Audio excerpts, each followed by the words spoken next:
Hello everyone, and welcome to my channel. Today, I want to share something deeply personal with you. It's a story about hitting rock bottom and finding a way back up.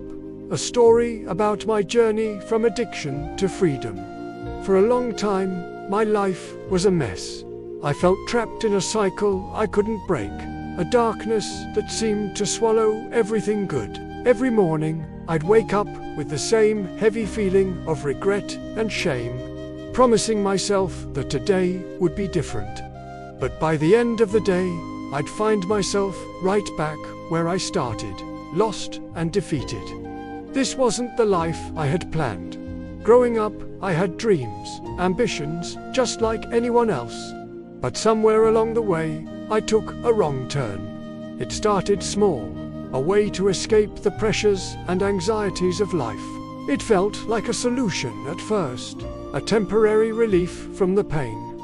But soon, that relief became a chain. My relationships with my family and friends started to crumble. They tried to help, but I pushed them away. I was so caught up in my own world of chaos that I could unsee the hurt I was causing, not just to them, but to myself. I tried everything to get clean.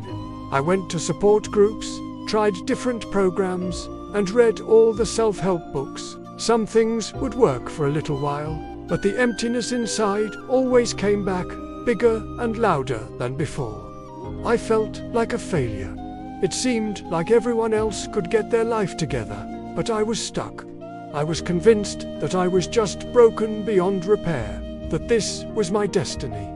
The loneliness was crushing. It's a strange thing to be surrounded by people but feel completely and utterly alone. That was my reality for years. There were moments of clarity, moments when the fog would lift just enough for me to see the wreckage of my life. I'd see the disappointed looks in my parents' eyes, hear the worry in my friends' voices. Those moments were the worst. The guilt was overwhelming. I hated the person I had become. I'd lie in bed at night, staring at the ceiling, just praying for a way out, for something, anything to change. I was desperate for hope, but I didn't know where to find it. It felt like I was screaming for help in a soundproof room. One evening, at my absolute lowest point, I found myself walking aimlessly. I didn't know where I was going. I just knew I couldn't stay where I was. I ended up outside an old church. I'm not sure why I went in. I wasn't a religious person. In fact, I had a lot of anger and questions about God. If he was real, why would he let my life get this bad? But in that moment, I was so tired of fighting, so desperate, that I was willing to try anything. I sat down in an empty pew in the back, just wanting a moment of quiet. The church was empty, but it didn't feel lonely. It felt peaceful. For the first time in a long time, the noise in my head started to quiet down. I didn't know how to pray. Not really. So I just started talking, out loud, to a God I wasn't even sure was listening.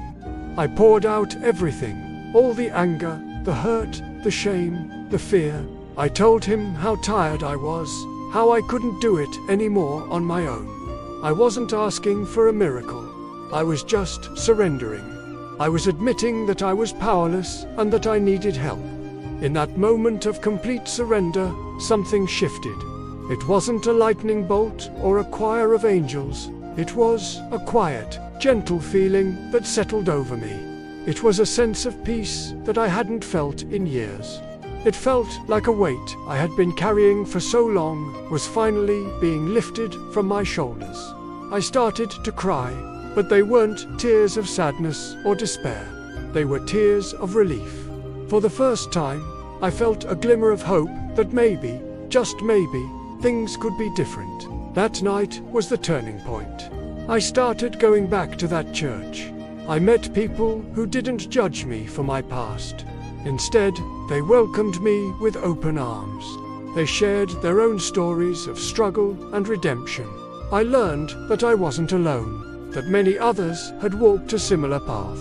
They introduced me to the Bible, and as I started reading it, the words spoke directly to my heart. I learned about a God who loves unconditionally, a God of second chances, a God who sent his Son, Jesus, to save us and set us free.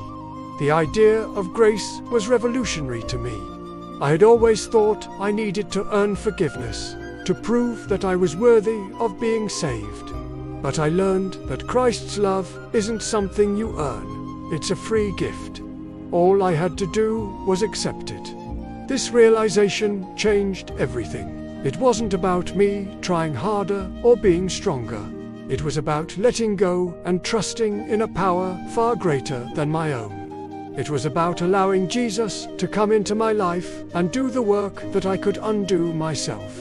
The road to recovery wasn't instantly easy. There were still hard days, still temptations. But this time, it was different. I wasn't fighting alone anymore. Whenever I felt weak, I would pray.